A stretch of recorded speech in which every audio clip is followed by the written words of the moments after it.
네, 오늘은 구약 성경 느헤미야를 통해서 이스라엘의 삶의 한 정황 속에 있었던 믿음 신앙의 고백을 통해 은혜 나누고자 합니다. 이스라엘 민족은 참 고난이 많았던 민족입니다. 우리도 참 한민족은 고난이 많았지만 이스라엘도 특히 고난이 많았습니다. 우리나라가 일제 36년의 식민지 치하에서 살았다면 이스라엘은 자그만치 430년 동안 애굽의 종살이로 살았었습니다. 그런데 그걸로 끝난 게 아닙니다. 또다시 북이스라엘이 기원전 722년에 그리고 남유다가 기원전 586년에 멸망당해서 결국에는 바벨론의 포로 생활을 또 70년을 하게 됩니다. 그러니까 430년 종살이, 70년 노예살이, 포로살이. 그러니까 근 역사의 500년을 남의 종노릇하고 포로 생활을 하면서 보냈던 민족이 이스라엘 민족이니 얼마나 그 고통이 심했겠습니까? 근데 이 극심한 고통 속에서도 우리가 반드시 성경을 통해서 기억할 것은 한번 따라서 하나님은 버려두지 않으십니다. 믿으시기를 축원합니다. 어떤 종살이 가운데 어떤 포로 상황 가운데서도 어떤 억압 구조 속에서도 하나님은 버려두시는 적이 없다는 것입니다. 이 말씀을 우리가 믿건대 우리의 삶에 우리를 억압하고 붙잡고 있고 우리를 고통스럽게 하는 이 현실이 끝까지 간다라고 생각하지 마십시오. 주께서 자유케 하실 줄로 믿습니다. 그 믿는 자들마다 그 은혜를 더 감격하여 누리게 된다는 것입니다. 하나님께서는 이스라엘의 그런 종살이 속에 포로 생활 속에 버려두지 않으시고요. 결국에는 애굽의 바로에서 건져내서 가나안 땅으로 인도하셔서 종살이에서 해방시켜 주셨죠. 또 바벨론 포로에 있는 70년을 그대로 두시지 않았습니다. 하나님께서는 갑자기 바벨론의 페르시아에 의해서 바벨론이 멸망당하게 하시고 결국에는 이스라엘이 70년의 포로로 생활을 끝내고 돌아오게 됩니다. 그리던 고국 땅에 돌아오면서 그때 심정을 이스라엘 사람들이 노래하는데 시편 126편의 기자는 이렇게 고백합니다. 그때 우리 입에 웃음이 가득 찼고 뭐가 가득 차 있었어요? 웃음이 가득 차 있었다 그랬습니다. 그리고 입술에는 찬양이, 우리 혀에는 찬양이 가득했었다라고 고백합니다. 얼마나 좋았겠습니까? 70년 포로 생활하다가 이제 고국 땅으로 돌아오는 그 모습이 너무나 좋을 수밖에 없었다는 것입니다. 그런데 그렇게 기쁨을 가지고 돌아왔지만 본토 고국의 상황은 좋은 것이 아니냐면 그렇지 않습니다. 이미 모든 예루살렘, 하나님의 도성이라고 부르는 예루살렘은 다 파괴되어서 폐허밖에 남아있지 않고요. 그토록 하나님 앞에 예배하고 하나님을 온전히 모셨던 예루살렘 성전은 돌 위에 돌 하나 남기지 않고 다 허물어져 있는 상태였습니다. 그러니 이스라엘 사람들이 얼마나 상실감이 컸겠습니까? 그야말로 시세말로 망해도 폭삭망한 게 자기 조국의 현실이었습니다. 이런 상황에서 돌아온 이스라엘이 할 일은 뭐였겠습니까? 에스라와 스룹바벨이 협력해서 예루살렘 성전을 재건합니다. 또 그 뒤에 총독으로 왔던 느헤미야가 예루살렘 성벽을 다시 도성을 재건하는 일에 박차를 가합니다. 오늘 말씀은 그 중에 느헤미야 때에 예루살렘 성을 자칫 재건하던 때의 얘기를 통해서 우리가 은혜를 나눕니다만 예루살렘 성을 재건하는데 쉽게 재건하지는 않았습니다. 하나님의 도성을 재건하려고 그러는데 온갖 족속들이 나서서 방해 공작을 합니다. 성경을 읽어보면 도비야, 산발랏, 아라비아 사람 게셈이 중심이 되어서 어떻게든 하나님의 도성이 다시 서는 일에 억압하고 핍박하고 방해 공작을 핍니다. 그래서 이 일이 얼마나 어려웠는지 모른다는 것입니다. 그때 느헤미야가 했던 유명한 기도가 있습니다. 오늘 8장을 보고 있는데 6장으로 한번 넘어가 보십시오. 6장 9절 하반절에 보시면 6장 9절 찾으셨죠? 밑에 하반절 보시면 이제라고 고백하는 곳이 있습니다. 6장 9절 이제 읽습니다. 시작. 이제 내 손을 힘있게 하옵소서 하였노라. 아멘. 뭐라고요? 이제 내 손을 힘있게 하옵소서. 이게 느헤미야의 기도였습니다.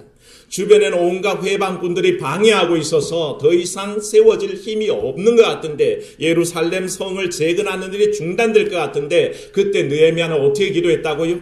이제 내 손에 힘을 주시옵소서. 하나님으로 인하여 힘을 내게 주시옵소서 그렇게 기도하고 오직 하나님만 의지했다는 것입니다. 나를 방해하는 세력들이 있지만 거기에 매여 있는 것이 아니라 하나님의 손길에 맡기고 하나님이 내 손을 잡아주시면 이길 수 있다는 믿음 하에 나아갔던 것을 보게 됩니다. 결국 상황은 너무 어려웠지만 하나님의 은혜로, 한번 따라합시다. 하나님의 은혜로, 오직 하나님의 은혜였습니다. 느헤미야가 특출한 지도력을 갖고 있었던 것도 아니고 상황이 녹록했던 것이 아닙니다. 오직 은혜로, 하나님께서 돌봐주신 그 은혜로 예루살렘 성벽을 재건하는 일은 결국에는 이루어졌고 마치게 되었다는 것입니다.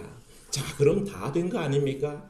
예루살렘 성벽을 재건하고 싶었고 예루살렘 도성을 재건하고 싶었습니다. 그게 하나님의 은혜 가운데 다 맞춰졌으면 이제 끝내면 되지 않습니까? 다 이루었다고 선포하면 되지 않겠습니까? 그런데 이때에 오히려 느헤미야는 또 새로운 문제 본질 속에 나아가는 겁니다. 아무 걱정도 없을 것 같은 그 시기에 느헤미야는 새로운 측면에 자기의 내면의 부족함을 바라보게 되었다는 것입니다.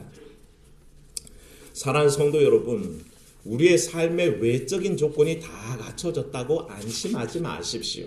물질의 문제도 없고 돈의 걱정도 없고 건강의 문제도 없고 우리의 가정이 평안하다고 다 끝났다고 생각하지 마시라는 겁니다. 사실은 거기에 중대한 발견이 필요하다는 것입니다. 느헤미야는 예루살렘 도성이 완성되었다고 그 외적인 만족에 빠져 있지 않았습니다. 오히려 내면에 부족한 것을 발견했고 그래서 그 시점에 가장 문제의 핵심으로 접근하는 것이 오늘 8장 1절 말씀에 모든 이스라엘 사람들이 모여서 학사 에스라에게 부탁하기를 이렇게 부탁합니다. 이스라엘에게 명하신 뭘 가져다 주십시오? 모세의 율법책을 가져와 주십시오. 이스라엘의 삶 속에 그게 얼마나 중요한지를 깨닫게 된 겁니다. 지금 예루살렘 도성 완성한 게 중요한 게 아니란 것입니다. 물론 그것도 큰 업적이지만 그거보다 이스라엘 삶에 지금 가장 중요한 것이 뭔지를 알아냈습니다. 그게 뭡니까? 한번 따라서 말씀이 있어야 합니다. 말씀이 있어야 된다는 것을 그들이 깨달아 알게 됩니다. 아, 말씀이 있어야 되구나. 하나님의 언약을 말씀을 다시 세워야 하는구나. 이것을 이스라엘 백성이 깨닫게 되죠. 세상에요, 들을 소리는 넘쳐나는 거 아시죠? 이 세상에는 온갖 소리들이 넘쳐납니다. 우리가 그 소리 다 듣고 살 수도 없지만 물론 다 들을 수도 없죠. 그런데 그 소리가 다 들어서 우리에게 도움되는 소리도 아니란 것입니다. 어쩌면 나를 해코지하고 나를 더 나쁘게 만드는 소리들이 더 많을 때에 우리의 영혼을 세우는 소리가 뭔지 아십니까? 하나님 말씀인 것을 믿으시기를 축원합니다. 말씀만이 우리를 세운다는 것입니다. 새롭게 하십니다. 그 말씀이 필요하다는 것을 이스라엘이 알았습니다. 뼈아픈 과거가 생각났고 70년의 그 포로 생활이 가져온 교훈이었습니다. 왜 우리가 포로 생활을 하게 되었을까? 왜 70년 동안 남의 나라에 끌려가서 그렇게 살다가 이제야 돌아왔을까? 돌아봤더니 죄 때문이더라는 것입니다. 어떤 죄요? 우상 숭배의 죄였습니다. 하나님이 우상 숭배하지 말라 그랬는데 이스라엘은 온갖 우상을 다 섬겼습니다. 바알, 아세라, 몰렉, 다곤, 레판, 말감, 담무스, 심지어는 애굽의 송아지신, 소신, 염소신, 바벨론의 잡신까지 다 섬겼습니다. 심지어 해신, 달신, 별신, 나무신, 바위신, 온갖 귀신들을 다 섬기면서 우상 숭배했습니다. 철저하게 하나님을 무시하고 하나님 외의 것들을 섬기고 살았죠. 하나님께서 말씀하시기를 다른 나라에 의지하지 말라 그랬습니다. 다른 나라에 의지하지 말라는 뜻은 무슨 뜻일까요? 나만 의지하라는 것입니다. 하나님만 의지하라는 것입니다. 다른 열방의 강대국 의지하지 말고 애국 의지하지 말고 아시리아 의지하지 말고 오직 하나님만 의지하라 그랬는데 웬걸요? 애굽에 줄을 대고 아수르에 줄을 대고 어떻게든 한번 거기에 살 길이 있는지 알고 하나님은 외면하고 살았습니다. 그랬더니 하나님께서 바벨론을 들어서 완전히 멸망시켰다는 것을 자기들이 깨닫게 된 것이죠. 하나님의 말씀을 기억하지 않고 그 명령을 준행하지 않는 민족은 망하게 되어 있습니다. 그래서 이스라엘이 망했다는 자성 속에 결국에는 이렇게 고백합니다. 나는 하나님의 말씀이 필요합니다. 이 고백이 여러분 속에 있기를 축원합니다. 하나님의 말씀이 필요하다는 것입니다. 말씀 없이 설 수 있는 민족, 말씀 없이 설 수 있는 사람은 아무도 없다는 것입니다. 그래서 청하여 그 말씀을 듣기를 원하고 에스라에게 얘기하기를 모든 것이 완성된 그 시점에 우리에게 부족한 것은 뭐다? 말씀이 부족합니다. 그러니 모세 율법책을 가져와 주십시오. 그렇게 부탁하는 것을 보게 됩니다. 그 고백이 바로 하나님의 말씀이 필요하다는 고백입니다. 이번 성탄절 전야 축하 행사 때 박경주 원사님 사도행전 10장이 뭐죠? 1절이 어떻게 시작하나요? 가이사랴에 고넬료라는 사람이 있어요. 그는 이달리아 군대라는 백부장이라. 우리 권사님이요 그 성탄절 축하 행사 때 나오시더니 사도행전 10장을 처음부터 끝까지 다 외우시는 거예요. 이야, 저는 깜짝 놀랐습니다. 아직 그 연세 그 긴 본문을 그대로 토시까지 다 외워서 얘기하시는데 요즘 태어나셨으면 유명한 개그우먼이 되셨을 거예요. 70년 전에 태어나시다 보니까 그런 기회를 못 잡으셨는데 그 얘기를 하셨어요. 가이사랴 마을에 고넬료라는 사람이 있었는데 그는 이달리아 부대의 백부장이라 하는 그 말씀으로 시작하는 이 얘기 속에 이달리아 백부장인 이 사람이 베드로를 청합니다. 베드로를 청해서 그에게 말씀을 듣기를 원합니다. 그런데 그 말씀 듣는 태도가 얼마나 놀라운지 베드로가 오기도 전에 온 가족들을 다 모아놓고 그 베드로가 오자 그 앞에 무릎을 꿇고 엎드립니다. 그랬더니 베드로가 깜짝 놀라서 왜 그러십니까? 이렇게 세우면서 나도 사람입니다. 그렇게 일으키고 결국에는 그 가족들이 모두 모여서 주의 말씀을 청해 듣는 모습을 아주 우리가 인상 깊게 들었습니다만 백부장이 부족한 게 있는지 아십니까? 당시 세계를 지배하던 로마 제국의 군대의 백부장입니다. 백부장이라서 큰 가장 최상위의 벼슬은 아닙니다. 로마 군대의 그 직제는 맨 큰 조직이 군단이고 그 밑에 대대들이 있고 그 밑에 그 배속된 백부장들이 있습니다. 그래서 군단의 규모는 한 6,000명이고 그 밑에 한 천부장이 6명이 있어서 각 천부장들이 1,000명씩을 거느리고 있습니다. 그 밑에 이제 백부장들이 있으면서 10명씩 백부장을 통해서 편제가 딱 이루어지죠. 그러니까 어떤 중간 단계의 사람입니다. 하지만 그가 가지고 있는 권한이라는 것은 전쟁터에 나가면 실제적인 야전 사령관처럼 그렇게 전투를 담당하는 일이요. 또 로마 제국이 식민지를 지배함에 있어서 두 가지 권한을 행사합니다. 사법권과 경찰권, 군사력이죠. 이 사법권은 제외하고 이 경찰력에 있어서 이 백부장이 핵심입니다. 그래서 사람 생사 여탈권을 가지고 있었고요. 예수님이 십자가에 못 박힐 때도 딱 지켜서서 관리하는 사람이 누구였습니까? 로마 백부장이었습니다. 그가 예수님의 처형 장면을 끝까지 주관하고 있었다는 걸 봅니다. 그러니까 실제적으로 이 식민지 국가 속에 로마 백부장의 권세는 굉장했고요. 그는 많은 것을 가졌습니다. 힘과 권력을 가졌지요. 명예도 갖고 있지요. 심지어 돈까지도 풍성한 사람입니다. 인간적으로 따지면 외형이 다 갖춰져서 아무것도 모자라는 게 없는 사람인 것처럼 보입니다. 그때 이 백부장이 어떻게 합니까? 자기에게 부족한 게 뭔지를 깨닫게 됩니다. 영적인 삶입니다. 말씀이 부족한 것을 알게 됩니다. 그래서 그 당대에 가장 잘 나가는 계층 중에 한 명인 자기 백부장임에도 불구하고 그 당시에 예수님을 따르는 제자 중에 무식한 어부 출신의 그 베드로를 성의껏 모셔서 그 앞에 말씀 듣기를 청했습니다. 그것도 베드로가 오자 하나님의 종이라 생각하고 어떻게 했습니까? 그 앞에 털썩 무릎을 꿇었다는 것입니다. 그런 모습이 바로 이 백부장에게서 나타납니다. 사랑하는 여러분, 여러분은 갖춘 것들이 어떻습니까? 다 갖추었습니까? 어떤 분들은 많은 것을 갖췄고 어떤 분은 또 모자란 속에 살아갈지도 모르겠습니다만 이 모든 삶 속에 사실은 우리가 꼭 채워야 할 게 있습니다. 우리의 삶 속에 영적인 갈급함이요 말씀에 대한 기갈입니다. 이것을 채우지 않으면 어떤 인생도 완성될 수 없다는 것이죠.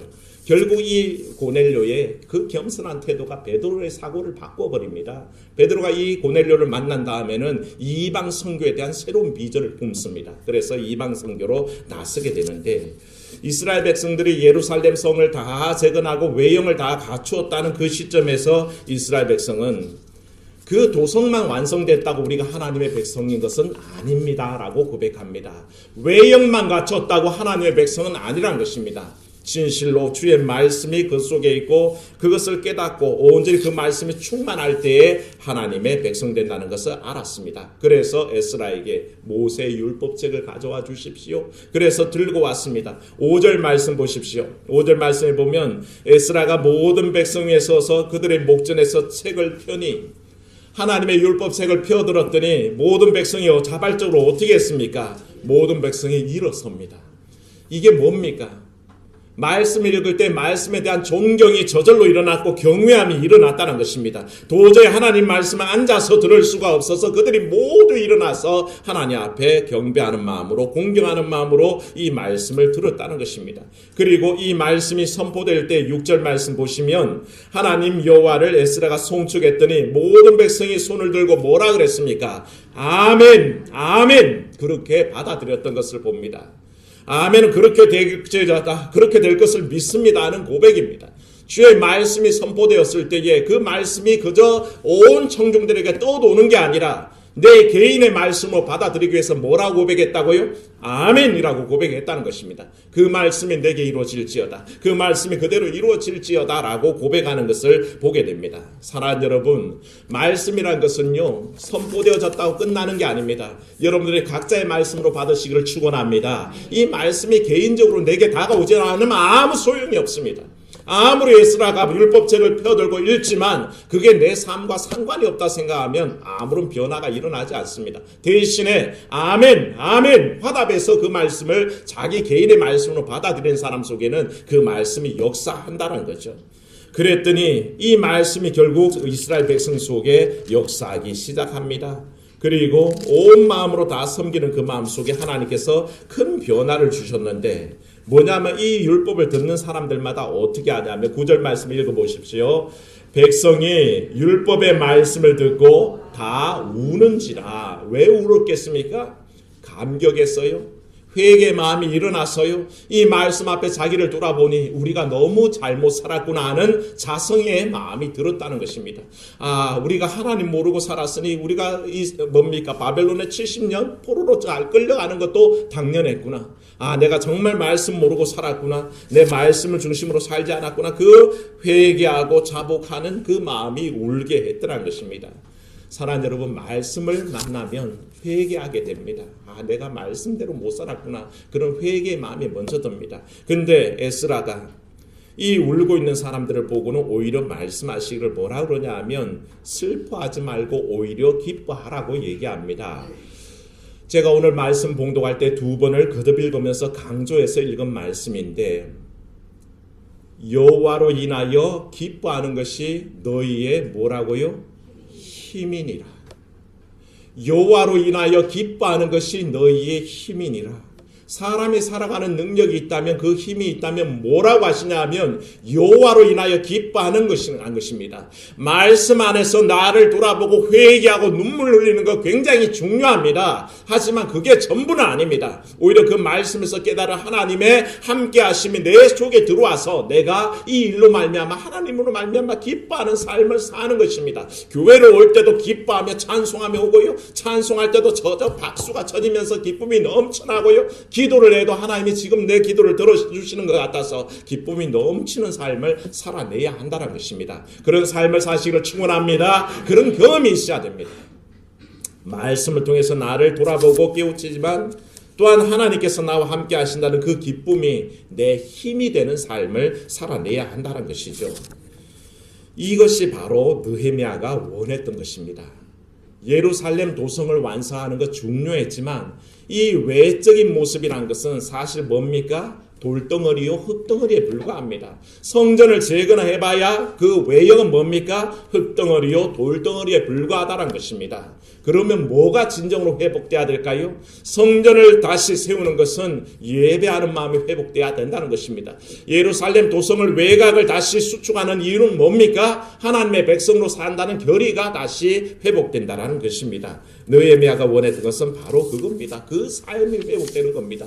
도성만 번듯이 세워 세워놓는 게 아니라 그 속에 하나님의 백성으로 살기 위한 자기 결단들이 회복되는 것입니다. 말씀을 회복하는 것이고 하나님 중심의 삶을 회복하는 것입니다. 이런 느헤미야의 결심은 사실은 7장부터 벌써 나타나는데요. 7장 1절 한번 말씀 보세요. 7장 1절 말씀부터 어디까지 4절까지 한번 읽어보겠습니다.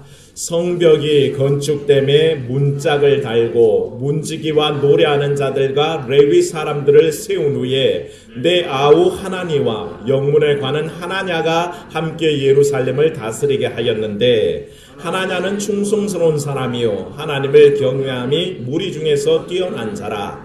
내가 그들에게 이르기를 해가 높이 뜨기 전에는 예루살렘 성문을 열지 말고 아직 파수할 때 곧 문을 닫고 빗장을 지르며 또 예루살렘 주민이 각각 자기가 지키는 곳에서 파수하되 자기 집 맞은편을 지키게 하라 하였으니 그 성읍은 광대하고 그 주민은 적으며 가옥은 미처 건축하지 못하였음이니라. 아멘. 이 말씀 속에서 우리가 한 가지 사실을 유추해내야 됩니다. 이제 성벽이 완성이 되었습니다. 건축되어서 문짝도 달았습니다. 그런데 문지기와 노래하는 자들 그 레위 사람들을 그 문에다가 세워둡니다. 사실은요. 이스라엘이 성전 문지기들과 레위 지파들을 배치하는 곳 그곳은 어디냐면 성전 문에다가 배치합니다. 성벽이 아닙니다. 저 예루살렘 도성 외곽에 예루살렘 성문에다가 세우는 게 아니라 성전 문에다 세워야 될 사람들이었습니다. 그런데 이 일을 느헤미야가 다소 무리하는 것 같은데 오히려 그 성전에 배치될 사람들을 확대해서 예루살렘 도성의 그 성벽에다가 다 배치합니다. 느헤미야의 사실 마음의 소원입니다. 예배라는 것은 성전에서만 이루어지는 게 아니고 기쁨의 찬양이라는 것은 성전에만 있는 게 아니고 지금 느헤미야는 자기가 다스려야 될 그 모든 예루살렘 전체가 찬양하는 공간이요 예배하는 공간으로 만들고 싶었습니다. 그래서 레위 지파들이 오히려 예루살렘 외곽으로 가서 그 도성에 꾹 진을 치고 있는 거죠. 사람들을 세웁니다. 느헤미야는 유대 전체를 총괄하는 총독이었습니다. 그런데 각 성읍을 다스리는 사람들을 따로 세워야 되는데 그 중에 예루살렘을 다스릴 사람으로 세운 사람이 하나냐. 이름 비슷하죠? 하나냐. 이 두 사람을 세운데 하나니는 자기의 친동생입니다. 처음부터 예루살렘이 폐허가 됐다는 것을 알려줬던 열정이 있는 사람이었고 두 번째 다른 가는 하나냐라는 사람은 이 예루살렘을 다스려야 될 중차대한 사명이 있는데 하나냐를 표현하기를 2절 중간에 뭐라 그랬습니까? 하나냐는 충성스러운 사람이요 하나님을 경외함이 무리 중에서 뛰어난 자라. 그렇게 얘기합니다. 사랑하는 여러분들이 사람을 쓸 때 만약에 사업을 하시면 어떤 사람을 뽑으시겠습니까? 사업에 수완이 있는 사람, 업무에 능력이 있는 사람, 그런 사람 뽑지 않겠습니까? 요즘은 영어 잘하는 사람, 컴퓨터 잘하는 사람, 그런 사람 기준으로 뽑지 않겠습니까? 하나냐가 예루살렘에 다스리는 지방관으로서 딱 부임하는데 느헤미야가 그 조건을 따질 때 뭐라 그랬냐면 충성스러운 사람, 그리고 하나님을 경외하여 무리 중에 뛰어난 사람. 오히려 하나님을 경외하는 그 마음을 중요시하고 느헤미야가 사람을 중용하더라는 것입니다. 이 말이 뭡니까? 결국 느헤미야의 삶 속에는 하나님 경외함이 회복되기를 원했던 겁니다. 예루살렘 도성 세워지는 게 문제가 아니라 하나님의 사람들이 하나님의 방법대로 하나님의 뜻을 이루어가는 세상을 만들기를 원했다는 것입니다. 그래서 이 말씀 앞에 서는 거죠. 비록 느헤미야는 바벨론 페르시아의 왕으로부터 유다 총독에 임명돼서 돌아온 사람입니다. 쉽게 말하면 그가 눈치 볼 사람 누구일 것 같습니까? 페르시아 왕의 눈치만 보면 될 것 같지요. 그런데 이 느헤미야는 페르시아 왕의 눈치를 보지 않습니다. 누구의 눈치를 봅니까? 나의 임금, 나의 왕, 하나님만 바라본다는 것입니다. 그래서 하나님 앞에 합한 삶, 하나님 말씀대로 사는 삶, 내 외적인 요건을 만들어가는 삶이 아니라 내 내적으로 하나님을 높이는 삶에 집중했다는 것입니다. 사랑하는 여러분, 외적인 요건만 갖추면 우리가 잘 사는 삶일까요? 돈 좀 있다고, 이름 좀 내면 행세 꽤나 한다고 우리가 참 잘 사는 걸까요? 아닙니다. 하나님 앞에서 하나님이 기뻐하시는 삶, 하나님 중심으로 사는 삶, 하나님 말씀에 온통 집중하는 삶이 우리가 잘 사는 것입니다. 오늘도 사랑하는 여러분, 그런 삶을 결단하시고 내 삶을 오직 하나님 앞에 외형에 치중하지 마시고 내 내적으로 하나님 말씀을 새기고 그 말씀대로 살기를 결단하는 삶이 되시기를 주의 이름으로 축원합니다. 은혜로우신 하나님, 우리는 삶의 외형을 모르고 그걸 갖추려고 애쓸 때가 많습니다. 남들 보기에 번듯하게 만들어둬야 되고 튼튼하게 만들어둬야 되고 남이 칭송할 만큼 참으로 그렇게 외형으로 드러나는 모습을 추구하지만 사실은 우리 하나님께서 원하시는 것은 하나님 앞에 겸손히 엎드려 그 말씀 마음에 새기고 하나님 중심으로 말씀 중심으로 믿음의 삶으로 나아가기를 원하시는 것을 말씀 안에 확인합니다. 하나님, 우리의 하나님을 기뻐하는 것이 우리의 살아가는 힘일진데 느헤미야가 고백하듯이 내 손에 이제 힘을 더하소서라고 기도하듯이 내 삶의 모든 모습을 온전하게 이끄시는 분은 하나님이신데 그거 잊어버리고 살아서 이스라엘이 망하지 않았습니까? 그 뼈아픈 좌절 속에 그 뼈아픈 반성 속에 이제는 하나님 말씀 필요합니다. 모세의 율법책을 우리에게 가져와 주소서. 그 말씀 읽으니 자리에 일어나서 마음에 받아들이고 울며 회개하며 오히려 하나님 말씀이 있는 것을 인해서 기뻐 뛰어노는 그런 삶의 변화가 있었습니다. 오늘도 우리에게 이와 같게 하사 참으로 주의 말씀 안에서 우리 삶이 변화됨을 고백하게 하여 주시옵소서. 아버지, 외적인 조건에 너무 매달려 있지 말게 하시고 그건 없어도 살지만 주의 말씀 없이는 살 수 없다는 것을 깨달아 나아가는 믿음 되게 도와주시옵소서. 주 예수님 이름으로 기도하옵나이다. 아멘.